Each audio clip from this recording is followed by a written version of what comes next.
In the aftermath of the chaotic, loud, and confrontational battle over redistricting lines in the special session last week, new maps have now been drawn and approved. The governor has signed it into law, and we see these new maps that stretch from Memphis into Middle Tennessee, making a lot of changes geographically and politically, as districts that were very strongly Republican are now a little less Republican, and the 9th district that was very strongly plus 23 Democrat is now a plus 12, 14 Republican district. So who's running for what? First of all, starting with the 9th district, which was represented by Steve Cohen, despite all the howls and screams from the left that this is taking away a black congressional district, white Steve Cohen has been representing that district for the last 20 years. It is now an open seat that runs from Memphis across the southern Tennessee, Alabama, Mississippi border into Williamson County and Murray County. Senator Brent Taylor immediately announced he was running,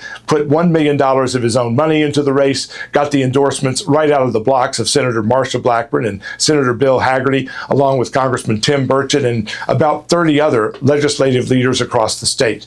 He should be on the race to win that seat that is very similar to the way it was drawn when he last ran against Marsha Blackburn 20 so years ago, when he and now Judge Norris and now Congressman David Kustoff all ran from the west part of the district. Marsha Blackburn won that congressional seat running from the eastern part.